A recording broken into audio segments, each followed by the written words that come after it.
ating Diyos ay hindi lamang po papagmahal, siya po ay tunay na dakila at sadyang kay tapat.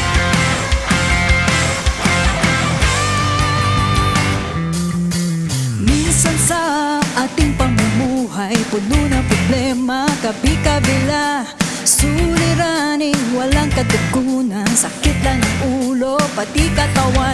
Subalit ang Diyos ay tapat, nagmamahal sa lahat, walang di kaya siyang lutasin, gaano man kabigat. Tanging papuri at mga awit kay Jesus ibigay. Purihin natin pagkat ating Diyos ay tapat. Siya nga po.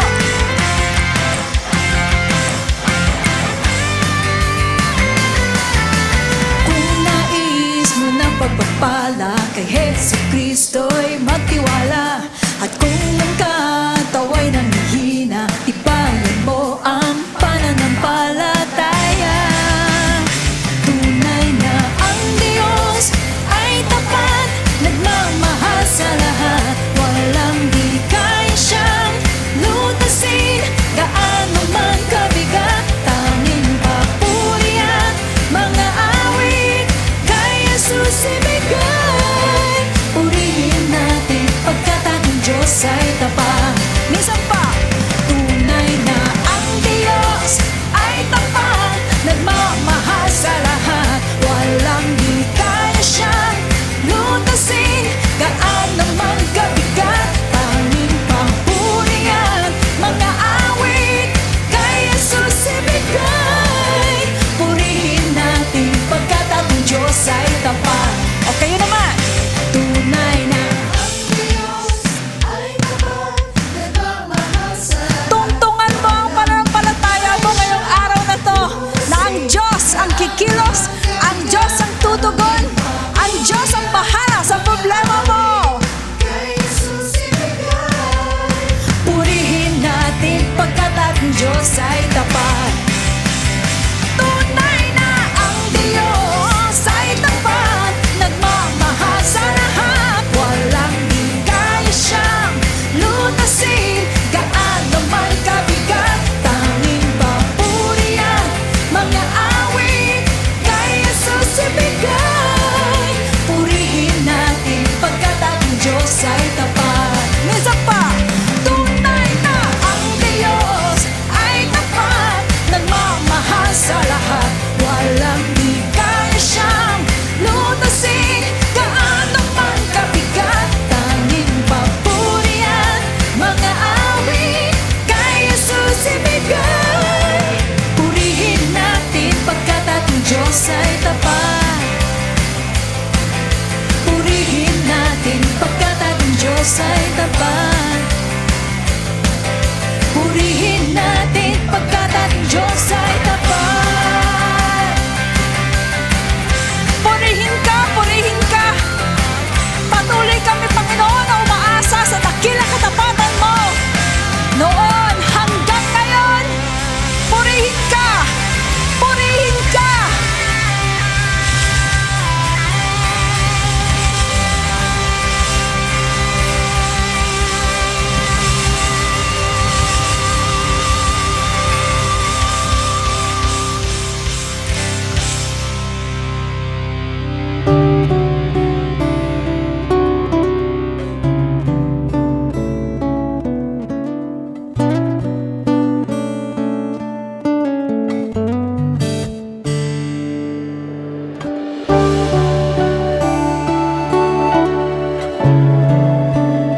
nigh, church.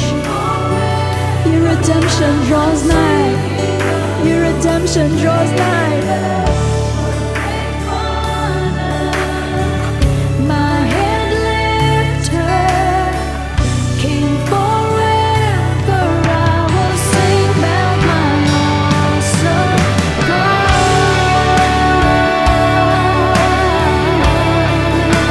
Sing about the Jesus.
Resting in your presence, I will ever praise you, for you're my heart's treasure evermore. Dried my tears with your love, blood and life you've given. Now your light shines through me, I will sing. You're my everything, precious Savior, my Redeemer, King forever. I will sing of your great love, perfect Father, my hand lifter, King forever. I will sing about my awesome God, precious Savior, my Redeemer, King forever. I will sing of your great love, perfect Father, my hand lifter, King forever. I will, come on, church, sing for the last time, precious Savior.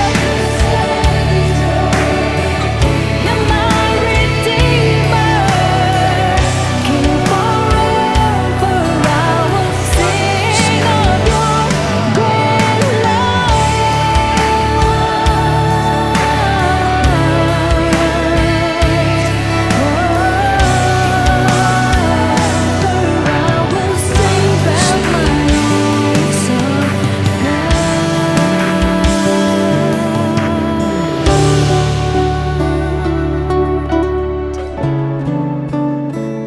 my awesome God, my Redeemer, my head lifter, my King forever.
once was lost, but now I'm found. Was blind, but now I see. Singing hallelujah, there's no chain on me. Thank you, Jesus, you have set me free. You welcomed me in, called me by name, was dead in my sin. Now I'm dancing on that grave. Hallelujah, it really is amazing grace. Oh,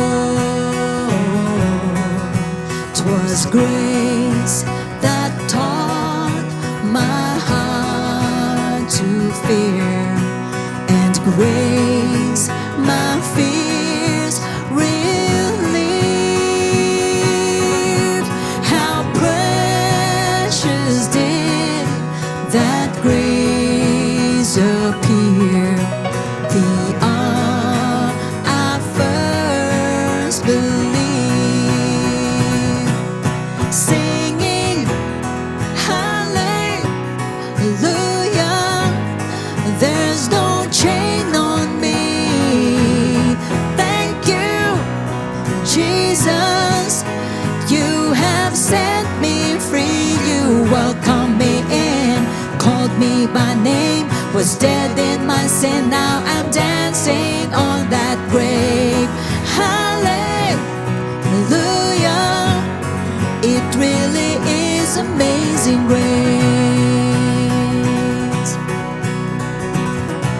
I'll testify of what He did. He gave me life, I'm born again. My heart is free, my soul is saved. It really is amazing grace. Hallelujah, well, there's no chain on me.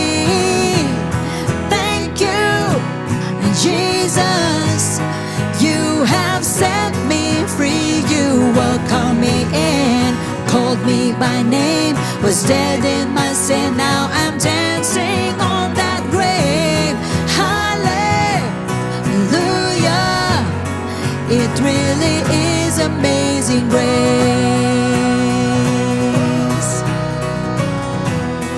It really is amazing grace. It really is amazing grace.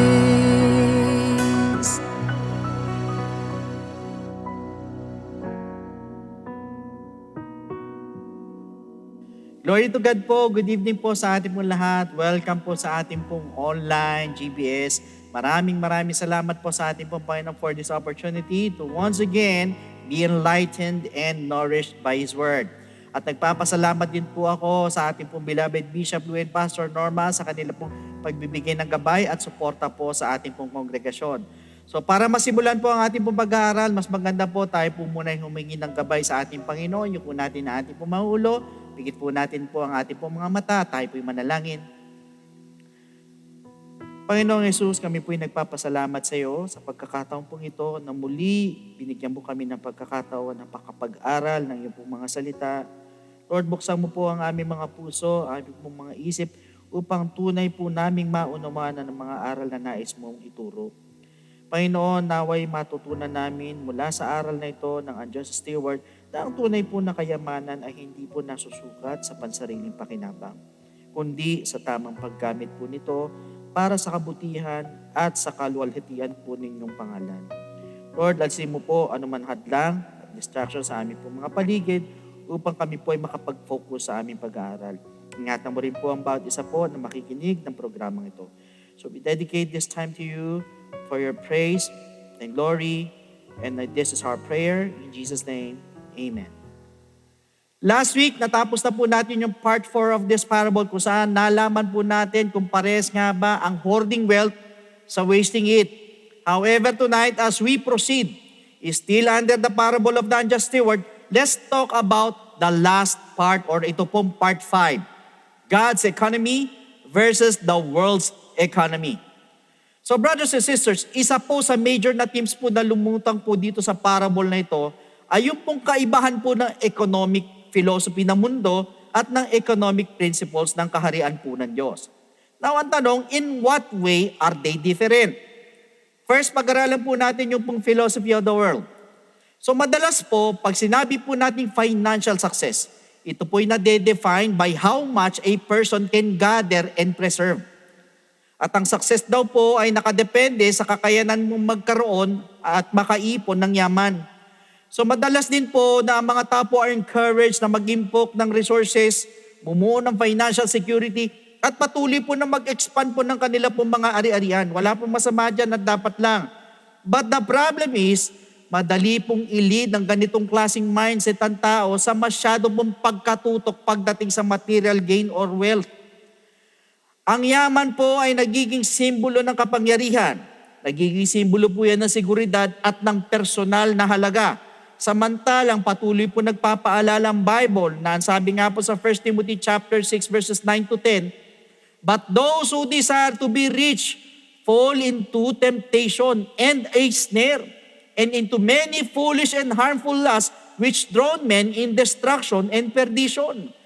For the love of money is a root of all kinds of evil, for which some have strayed from the faith in their greediness, and pierced themselves through with many sorrows." So kapag ang yaman daw po ang naging pangunahing hangarin sa buhay, ito po ay maaaring magdulot ng moral compromise and worse is spiritual ruin. Kaya nga po ang sabi ng Lord sa Matthew chapter 13 verse 22, "Now he who receives seed among the thorns is he who hears the word, and the cares of this world and the deceitfulness of riches choke the word, and he becomes unfruitful." Imagine, meron palang nakalakip na deceitfulness ang riches, na isa pong bagay that can choke the word of God sa buhay po ng isang tao.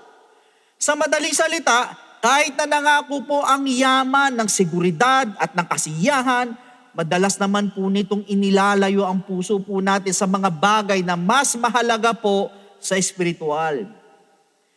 Yan po ang philosophy po ng world. But on the other hand, second, let's check on the philosophy of the kingdom of God. Ano naman po ito?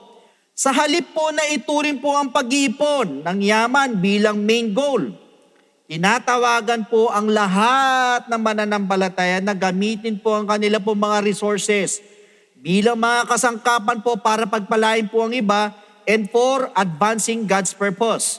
And so, sa 2 Corinthians 9:7, ang sabi po rito, "For God loves a cheerful giver."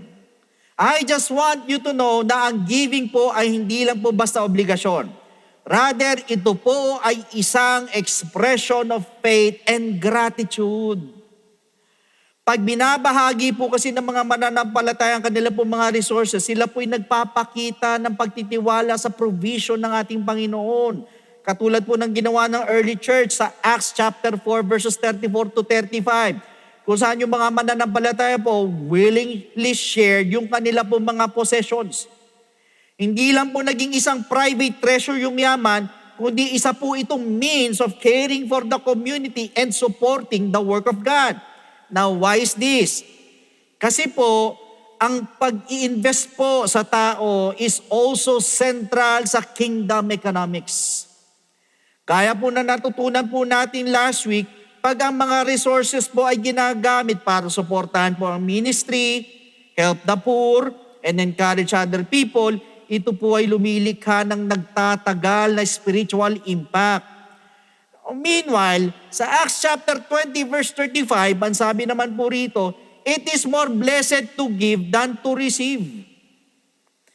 Dito po sinamarize po ng ating Panginoong Hesukristo yung pong puso ng kingdom economics sa pamamagitan po ng isang kapansing-pansing contradiction. So ni-reverse po nito yung pong logic po ng mundo. In what way?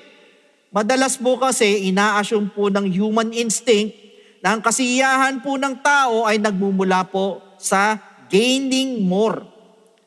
Pero tinuturo po ni Jesus Christ na ang tunay po na pagpapala ay nagmumula po sa pagbibigay. Sa makatuwid, pagdating po sa economy po ng Diyos, ang generosity po produces joy, strengthens relationships, and reflects the character of God Himself. Kaya nga po sa Proverbs 11:25, ang sabi rito, the generous soul will be made rich. Payayamanin daw yung marunong magbigay or yung nagbibigay.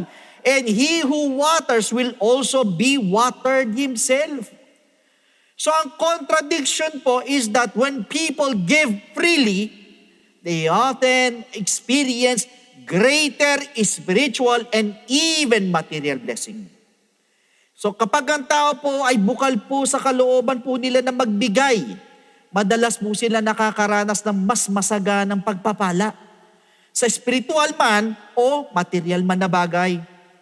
Thus, God's economy operates on a different set of values.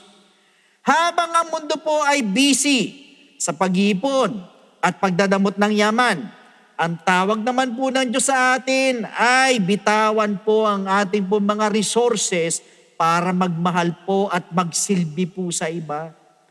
In doing so, temporary wealth becomes a channel through which eternal purposes are accomplished. Hindi natin alam, yung po mga panandalian po na yaman yan ay nagiging daan lang po pala yan para matupad po yung mga bagay na may pangwalang hanggang halaga. However, isa po sa pinakamalalim po na katuruan po ni Jesus Christ patungkol po sa yaman is that money reveals the true condition of the human heart. Why did I say so? Dahil ang mga desisyon po pang pinansyal ay hindi lang po mga merely economic choices po ito. Sila po ay mga spiritual indicators po yan na nag-expose po sa kung ano po talaga ang pinahalagan po ng isang tao. Kaya nga po nung sinabi po na Lord sa Matthew chapter 6 verse 21, for where your treasure is, there your heart will be also. Let it be known na ang kayamanan po ang nagpapakita po kung ano po ang pinaka-importante sa isang tao. Diyan po makikita. At ang puso naman po ang sentro ng ating po mga pangarap, prioridad at debosyon. Therefore, the way people handle money often reflects the deeper orientation of their hearts. Ibig sabihin, yung paraan po ng paghahawak po ng tao sa pera ay madalas po nasalamin po na kung ano talaga ang laman po ng kanilang puso. Moreover, Jesus contrasts two types of treasure. Ano po yan? Yung pong earthly tsaka yung pong heavenly. Ang sabi po sa Matthew chapter 6 verses 19 to 20, do not lay up for yourselves treasures on earth where moth and rust destroy and where thieves break in and steal. But lay up for yourselves treasures in heaven, where neither moth nor rust destroys and where thieves do not break in and steal. So dito po ay in-instruct po ng Lord ang kanya po mga followers to not lay up their treasures or yourselves treasures on earth, but lay it up for yourselves yung mga treasures na yan sa langit or sa heaven. Ibig sabihin, earthly treasures are temporary and vulnerable to decay or theft. While yung mga heavenly treasures po are eternal. So this also implies that kung saan po nag-i-invest ang tao, ay doon din po nahahayag kung kanino po talaga ang puso po nila. Kaya kung sino man po ang patuloy na umahabol po sa material wealth, sa comfort at sa estado, ang mga pursuit po na ito ay nagpapahayag po na ang earthly gain po ang bumibihag po sa puso niya na hindi niya po namamalayan. Conversely, pag ang tao naman po ay nag-i-invest naman po sa mga resources katulad po ng acts of mercy, generosity, at para po sa kingdom advancement po ng ating Panginoon, ito po'y nagpapakita ng binibigyan halaga yung kanya pong puso ang eternal realities. That is why money exposes spiritual priorities. Why? Dahil po sa kapangyarihan at impluwensya po nito. In fact, in-expose po nito yung mga ilang mahalagang aspeto ng buhay espiritual. Ano-ano po ito? Tingnan po natin. First, money reveals what we trust. Inahayag po nito kung saan tayo nagtitiwala. And I just want you to know na marami pong tao na unconsciously po ay madalas pong umaasa sa financial security. Instead of trusting God, bakit ko po sinabi? Nakita niyo po sa panahon po natin, ang karamihan po ng tao ngayon ay natatakot because of the global crisis na dinulot po ng gera ng Israel na US at Iran. Kaya marami pong natataranta, hindi alam kung ano ang gagawin sa buhay, kung paano makakasurvive sa crisis dahil bumagsak ang economy. So kumbaga, ang isip ng tao is how to survive. And for them, ito po ay by gaining wealth or money. At dahil nga mahirap ang buhay, yun po ang gagawin ng marami. Pero ang sinabi po ng Bible sa Proverbs 11:28, he who trusts in his riches will fall. Malinaw na sinabi ng Bible, he who trusts in his riches will fall, but the righteous will flourish like foliage. Sa makatuwid, true faith places confidence in God rather than material resources. Kapag meron kang tunay na pananampalataya, na totoong pananampalataya, na matinding pananampalataya, dapat ang kumpiyansa mo ay nasa Diyos at hindi po sa mga material na bagay. And in this way, pag sa Diyos po tayo nagtiwala, naniniwala po ako na kahit magkahirap-hirap pa ang mundo, ay hindi ka pa rin matatakot. You will not be shaken. Why? Because your trust is totally in God, not in material wealth. Second, money reveals what we love. Inahayag po ng pera kung ano po ang minamahal po natin. Kaya nga po sa 1 Timothy chapter 6 verse 10, dito po nagbigay po ng warning si Apostle Paul. Ang sabi rito, for the love of money is a root of all kinds of evil. Pag ang pera po ang naging object of affection, it can displace love for God and others at yan po ang totoo. Hindi na po ang Diyos ang mamahalin ng tao, mas nananaig na po ang pagmamahal sa pera, which should not be the case. Dapat kahit ano pong mangyari ay hindi po magbabago ang pagmamahal at pag-ibig po natin sa Diyos no matter what circumstances are. Dapat ang Lord pa rin po ang mahal natin kaysa dyan. Pangatlo, money exposes what we fear. Ine-expose po nito kung yung kinatatakutan po natin. Alam niyo mga kapatid, yung pong takot na mawalan po ng yaman, mawalan ng pera, madalas po yan nagdudulot mo sa tao ng mag-hoard ng mga resources at iwasan ng generosity. Ayaw na magbigay, ayaw na mag-share dahil sa takot. Yet ang tinuturo po ng Lord sa atin is found in Matthew chapter 6 verses 31 to 33. Ang sabi po rito, therefore, do not worry, saying what shall we eat or what shall we drink? Huwag daw mag-alala. Sasabihin mo na ano yung kakainin mo, ano ang iinumin mo, or what shall we wear, or ano ang susuot mo. For after all these things, the Gentiles seek. Yan yung inahanap nila ng mga Gentiles, for your heavenly Father knows that you need all these things. Alam ng ating amang nasa langit na kailangan mo ang mga bagay na ito. Verse 33, but seek first the kingdom of God and His righteousness, and all these things shall be added to you. So mga kapatid, dito po He encouraged them and us to seek God's kingdom first. Unahin muna natin yung kaharian ng Diyos. Habang nagtitiwala po tayo na lubusan po sa Diyos na siya po ang mag-provide ng mga need po natin. Kaya nga po magtiwala lang po tayo sa Kanya. Kahit na mahirap po ang buhay nowadays, dahil siya pa rin po ang magsusupply ng ating mga pangangailangan. Now lastly, pangapat, money reveals what we worship. Alam niyo po, ang sabi po sa Matthew chapter 6 verse 24, you cannot serve God and mammon. Hindi po.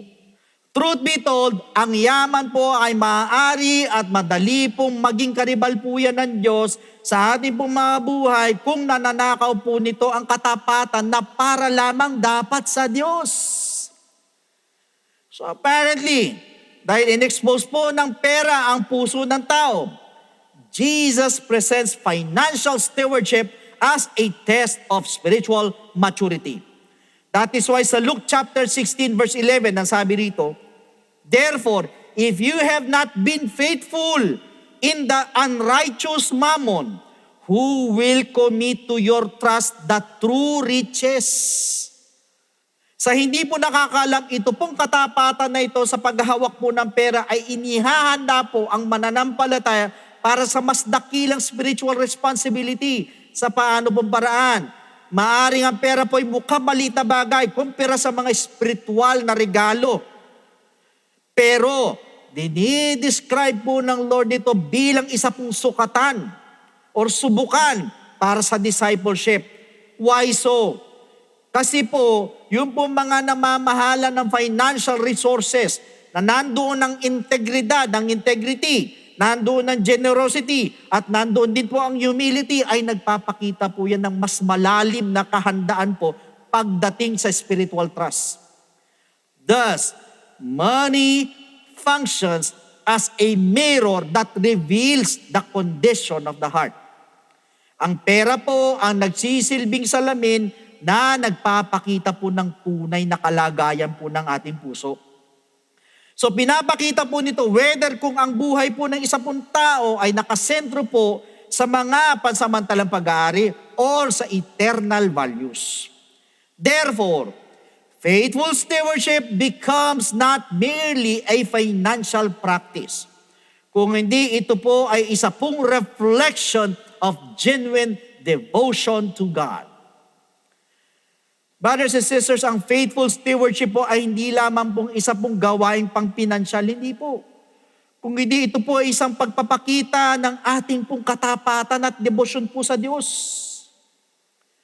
Meanwhile, ito pong parable of the unjust steward, ultimately po ay dinadirect naman po ang mga tagapakinig sa isa pong realidad na ano po, every steward will one day face a final audit before God. Tandaan po natin, ang buhay po ng isang tao ay isa lamang pong period of stewardship. Habang pinamamahalaan po ng tao yung mga resources na ultimately ang Diyos naman po talaga ang nagmamay-ari, pero nilinaw po ng Biblia that this stewardship will not remain unexamined. Kaya nga po sa Romans chapter 14 verse 12, ang sabi rito, so then, each of us shall give account of himself to God. Ang bawat isa po sa atin ay magbibigay ng account. Accountable tayo pagdating po sa harapan po ng Diyos. So pinagdidiinan po dito yung pong personal po na kalikasan po ng pananagutan. At wala pong hindi po kasama mula po dito sa divine evaluation na ito. In short, lahat po ng tao ay dadaan dyan. At ang bawat tao po ay haharap po sa Diyos at ipapaliwanag po natin kung paano po natin ginamit yung mga resources, yung mga oportunidad, yung mga responsibilidad po na ipinagkatiwala po sa atin. I-explain po natin sa harapan ng Diyos yan. So that means, every steward will give an account. Why? Like what we have learned in the past weeks, hindi po natin pag-aari ang buhay po natin as well as our possessions. Bagkos, mga managers lang po tayo na pinagkatiwalaan lang po ng regalo ng Diyos. Kaya po sa 1 Corinthians chapter 4 verse 2, moreover, it is required in stewards that one be found faithful. The point is, faithfulness therefore becomes the standard by which stewardship will be judged. Ibig sabihin ng katapatan po ang siya pong nagiging pamantayan po kung papaano po huhusgahan ang ating pong pagiging katiwala. Sa madaling sabi, the final audit ay hindi po nakabase yan sa mga talento, sa galing, sa abilidad ng tao, sa sipag ng tao, or sa opportunity po na dumarating sa atin. Kung hindi, ito po ay nakabase sa kung gaano po katapat ang mga taong gamitin yung ibinigay po sa kanila ng Diyos. Same with the parable of the talents sa Matthew 25 verse 19. Bumalik po yung master and settles accounts with his servants. So ito pong image ng pananagutan na ito ay nagre-reflect po sa kasiguruhan po na ang ginagawa po ng tao will eventually be reviewed by God. Moreover, the true and final evaluation ay hindi po magre-resemble ng mga sukatang pampinansyal na madalas po kumokontrol po sa pag-iisip ng mundo. Madalas po kasi ang mundo po evaluate success base po sa accumulation. How much money someone earns, gaano karaming assets ang meron sila, or kung gaano kalaki yung mga financial portfolio becomes. Yet, ang kaharian po ng Diyos ay gumagamit po ng ibang standard. That is why, pag dumating po yung final audit, maaaring meron pong lumutang na several questions regarding the use of resources. Katulad po ng mga tanong na ito, unang-una, who was helped by your resources? Sino ba natulungan ng mga resources mo? Truth be told, ang yaman po na nananatiling isolated mula po sa pangangailangan po ng tao ay nabibigo po sa kanya pong intended purpose. Kaya nga po ang sabi sa Proverbs 22 verse 9, he who has a generous eye will be blessed, for he gives of his bread to the poor. Ibig sabihin, Scripture praises those who share generously. Pangalawang tanong na maaaring may tanong sa atin, who was fed through your generosity? Sino ba ang kumain? Sino ba ang napakain sa pamamagitan ng pagbibigay mo? Tandaan po natin, consistent po ang Bible na mag-encourage po ng care para doon po sa mga nangangailangan ng mga basic necessities. Hence, sa Isaiah 58 verse 7, sabi po rito, is it not to share your bread with the hungry? Ulitin ko, is it not to share your bread with the hungry? And that you bring to your house the poor who are cast out? When you see the naked, that you cover him and not hide yourself from your own flesh? Ibig sabihin, tinatawagan po ng Diyos ang tao na to share our bread with the hungry. Sa makatuwid, feeding the needy reflects the compassion of God. Or yung pong pagpapakain po sa kapwa sa mga nangangailangan ay nagpapadama po ito ng awa na mula po sa Panginoon. Kumbaga sa mga tao na nanlilimos mo sa kalsada, pag nakita po natin na talaga namang wala talagang pera, wala talagang makakain, walang way para makapagtrabaho, yung iba dyan may mga kapansanan pa. Pero kahit paano man lang sana makapag-abot po tayo, malaking bagay po sa kanila yan. Except to those na obviously alam natin na ginagawa lang pong hanap buhay ang panlilimos, na kahit malalakas pa, ayaw maghanap ng trabaho, kaya naman magtrabaho, pero ayaw nila, gusto lang nila manghingi. Now, meanwhile, pangatlo na tanong, who was encouraged by your giving?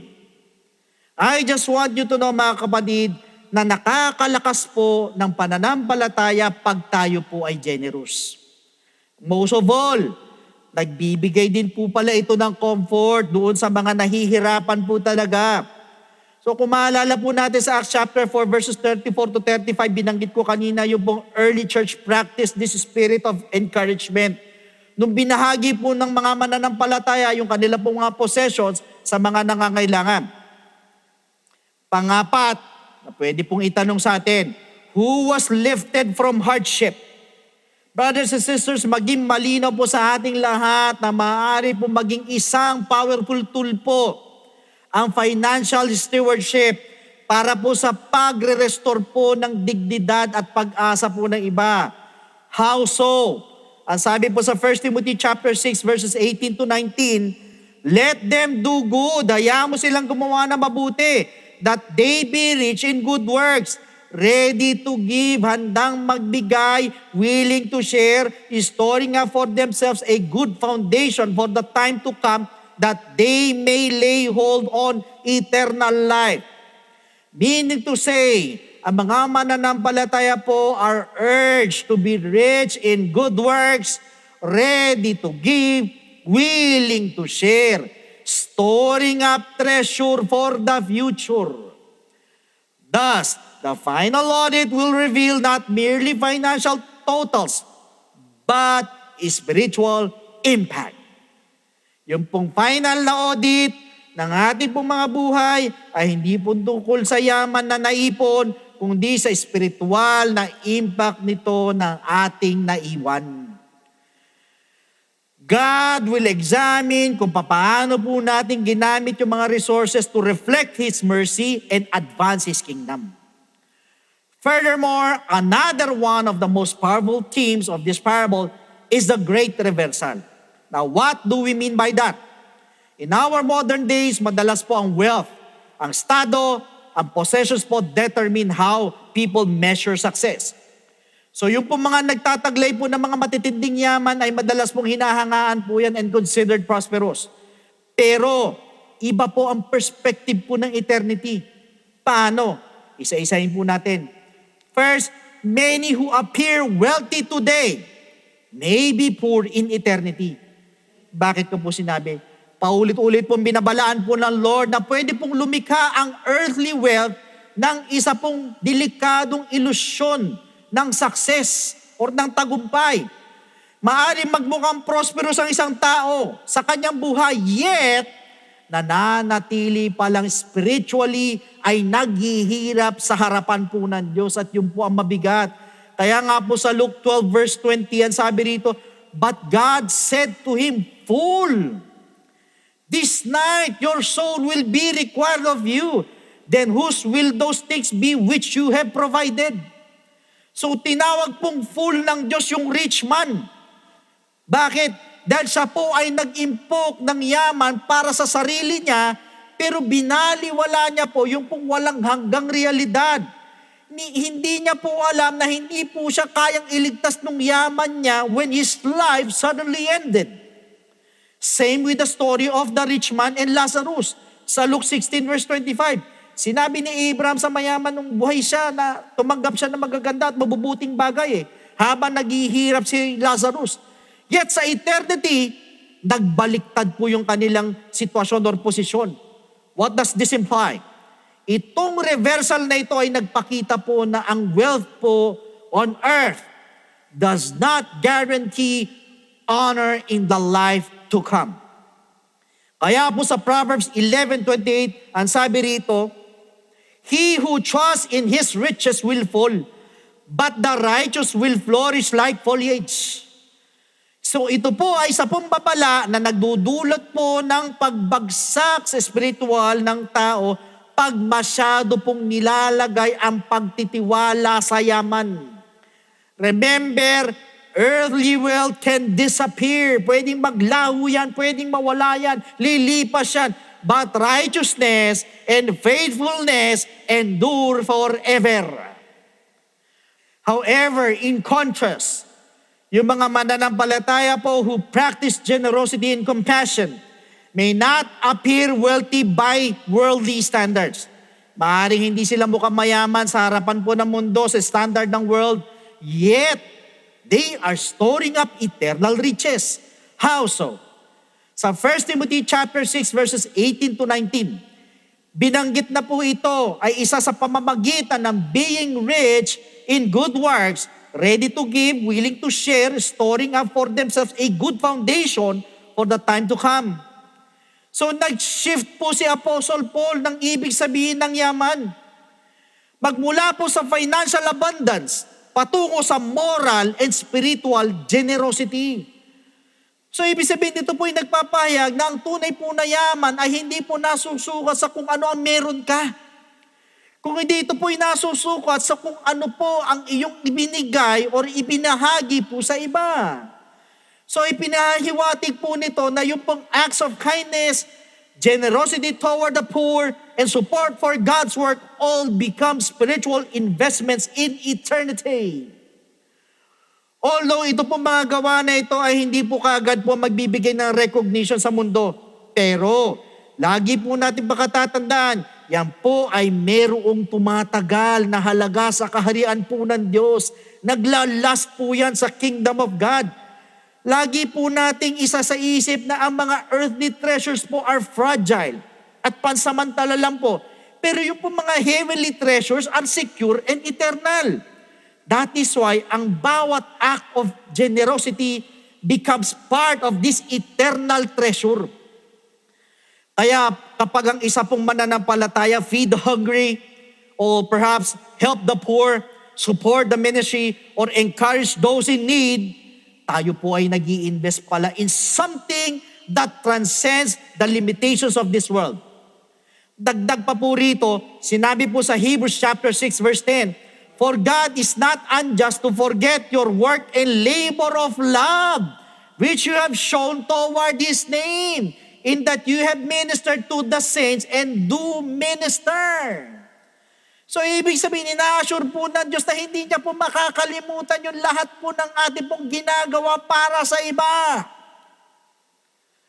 Thus the great reversal reminds the believers that the values of the kingdom differ from the values of the world. Ang mga pamantayan po ng kaharian po ay naiiba po yan sa mga pamantayan ng mundong ito. Sa madaling salita, wealth measured by earthly standards may vanish. Pero yung pong generosity, rooted in love, produces eternal reward. O yung pong yaman po ng mundo ay panandalian lang po yan, temporary lang po yan, mawawala yan, maglalaho. Pero yung pong pagbibigay po ng may pagmamahal ay may gantimpalang panghabang buhay. So in God's economy, ang tunay na mayaman ay yung pong mga ginagamit kung ano ang meron po sila to bless others and honor Him. Kumbaga sa isang kwento, merong isang barko sailing through rough waters. Biglang may nahulog na isang tao sa dagat sa hindi inaasahang pagkakataon. Ano po nangyari? He cried for help. "Tulungan niyo ako, saklolo, help me, nahulog ako rito, hindi ako marunong lumangoy." Habang meron namang isang sailor na nasa deck, hawak-hawak ang isang life jacket. Ano ginagawa ng sailor na yun na nasa deck? Dahan-dahan niyang tinutupi yung life jacket. Ini-inspect niya, tinitignan niya, hinahayaan niyang matuyo, na hindi man lang ito hinihagis doon sa tao na nahulog sa barko. Kaya ano nangyari? Nalunod yung tao. So, what happened? The sailor defended himself nung tinanong siya ng kapitan. Ang sabi niya, "Hindi ko naman sinira yung life jacket. In fact, na-preserve ko pa nga ito eh." Pero ano sabi ng kapitan sa kanya? "Yes, you did not waste it by destroying it. Pero ito ay sinayang mo by refusing to use it." That is exactly what Jesus exposes in the parable. Money is not wasted only when it is lost, kundi ang pera po is also wasted when it is never used to save people. Simply put, use temporary wealth to rescue eternal lives. Para din lang yung isang doktor refused to open the medicine cabinet, the medicine box, na nasa loob, puro antibiotics, mga pain relievers, mga vaccine, na lahat nandoon para sa mga tao, para makapagligtas ng tao. Pero meron po siyang isang problema, itong doktor na to. Natatakot siya maubusan ng gamot. Kaya ginawa niya, nilock niya yung cabinet, nilock niya yung medicine box. Unfortunately, ang mga tao po ay nagkasakit. Some suffered, ang mabigat, ang iba namatay, pero hindi niya po nagalaw yung mga gamot. Eventually, ang nakakalungkot, the medicine expired. Ano po ibig sabihin? Mga kapatid, hindi po nanakaw, hindi rin po nasira, hindi lang po nagamit habang nangamatay ang mga tao. Same goes sa yaman. Yung resources that never relieve suffering eventually become spiritually rotten.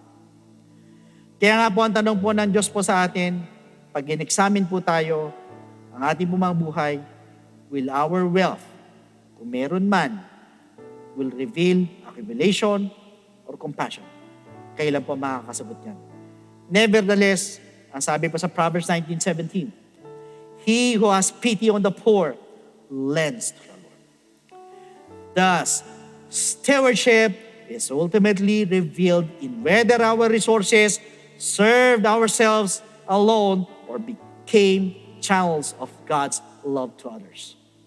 Mga kapatid, ang basehan po ng pagiging mabuting katiwala ay kung ang ating pong mga kayamanan ay nagsilbi lang ba sa ating pong mga sarili o naging daluyan po ito ng pag-ibig po ng Diyos para sa iba. Always remember, every believer is a steward. Lahat po tayo entrusted with resources that ultimately belong to God. That is why we need to be found faithful. At ang faithfulness po, ang sukatan na hinahanap po yan ng Diyos doon sa mga pinamamahalaan po kung ano po ang pinagkatiwala po niya.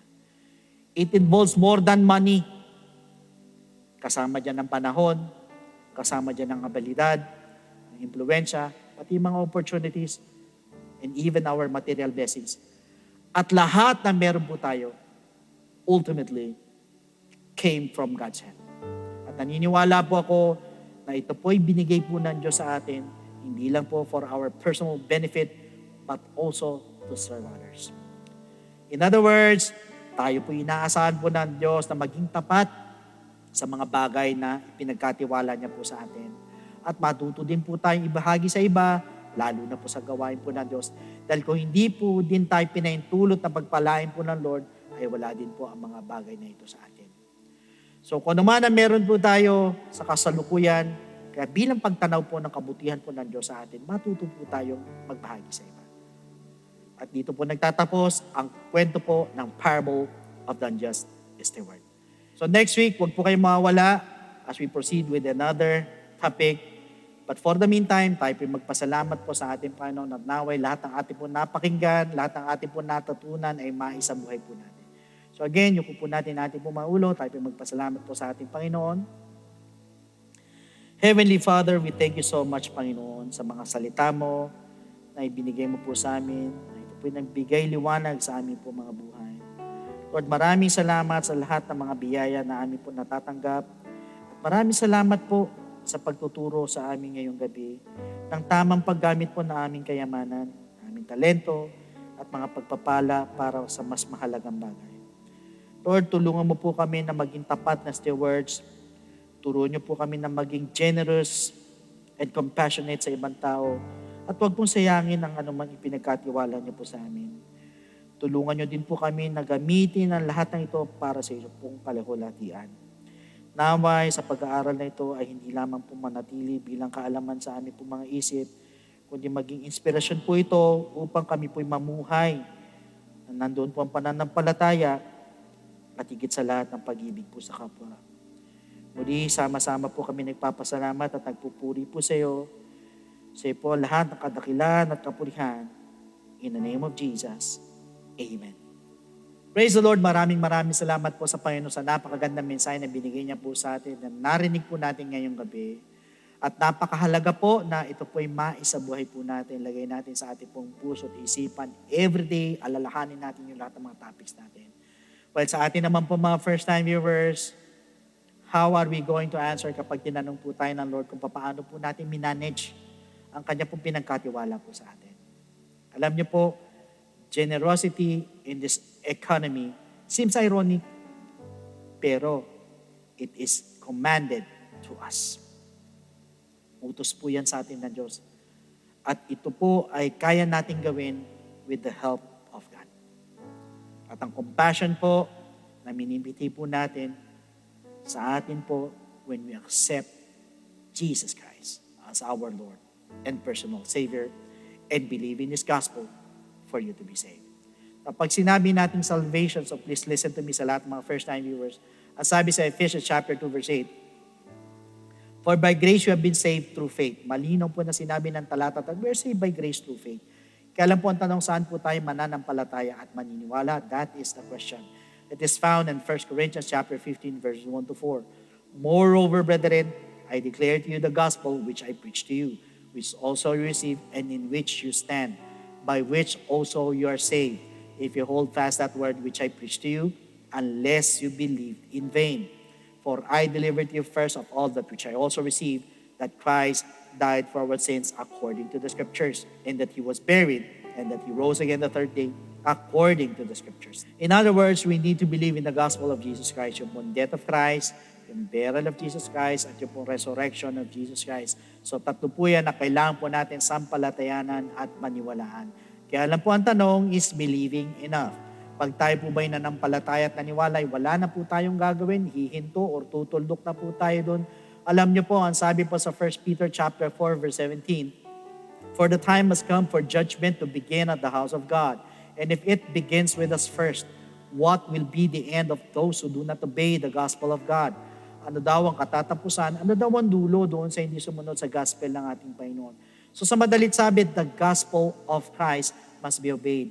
Pag tayo po'y naniwala, tayo po'y nanampalataya, kailangan lakipan po natin ng pagsunod. Hindi tayo matatapos sa believing, hindi tayo matatapos sa pananampalataya, kundi ang gospel po ay kailangan lakipan po natin ng pagsunod. Kaya lang po, another question is this, how will you obey? It is found in the book of Acts chapter 2 verse 38. Ang sabi po rito, then Peter said to them, repent and let every one of you be baptized in the name of Jesus Christ for the remission of sins, and you shall receive the gift of the Holy Spirit. Now, first is repentance. Tayo po'y magsisisi po ng ating pong mga kasalanan. We're going to ask for forgiveness. We're going to confess our sins. At naniniwala po ko, kung pakiramdam mo, napakarami mo nagawang kasalanan, mabibigat na kasalanan, sabihin na natin, ikaw ay pinakamasama at pinakamaruming tao sa balat ng lupa. But for as long as ano po yung genuine repentance sa ating pong mga puso, believe me, my friend, the Lord is willing and able to forgive your sins. Hindi po interesado ang Panginoon sa pagkatao nyo, hindi interesado ang Panginoon sa kung sino man kayo, kung ano nakaraan niya, kundi ang interesado ang ating Panginoon is yung ating taos-puso na pagsisisi. Kaya't naniniwala po ako, patatawarin kayo ng ating pong Diyos na buhay. At yan po yung first step, we need to repent. Diyan din po papasok yung pong death to sin. Now, second, we need to be baptized in the name of Jesus Christ. Tayo naman po ibabautismo sa tubig. So, ilulubog po tayo sa tubig in the name of Jesus Christ po yan.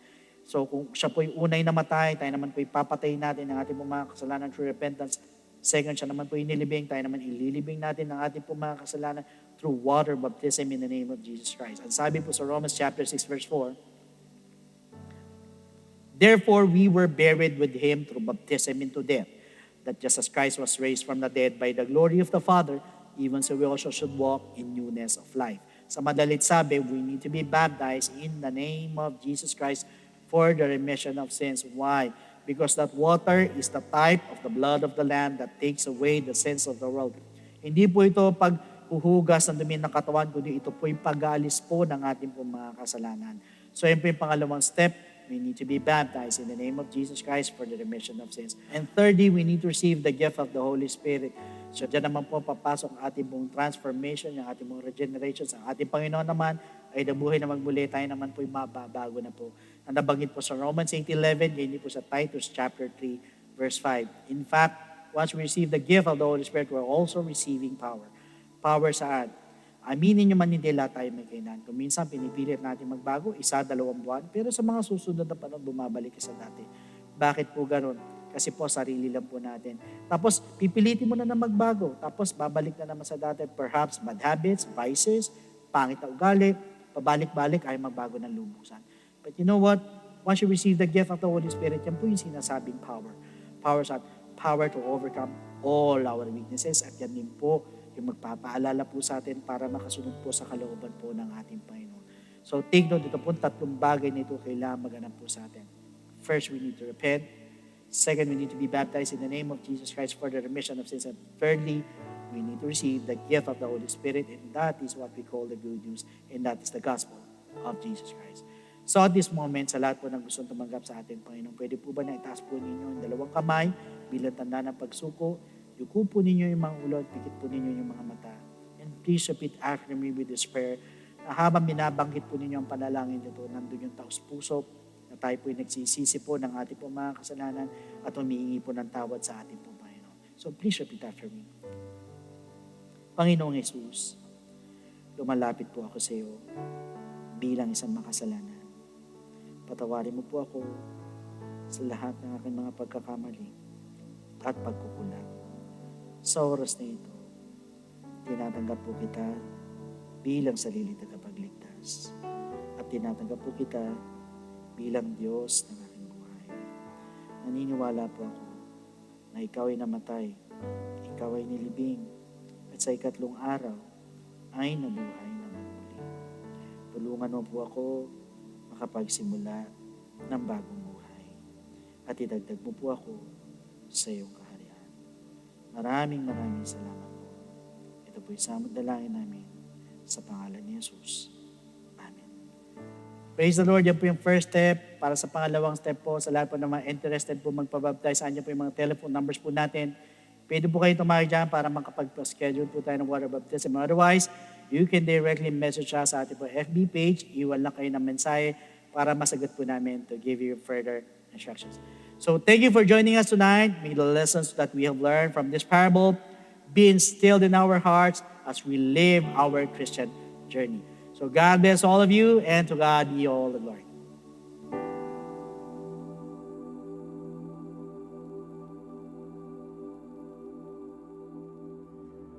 Shout Jesus from the mountains, Jesus in the streets, Jesus in the darkness over every enemy, Jesus for my family, I speak the holy name, Jesus.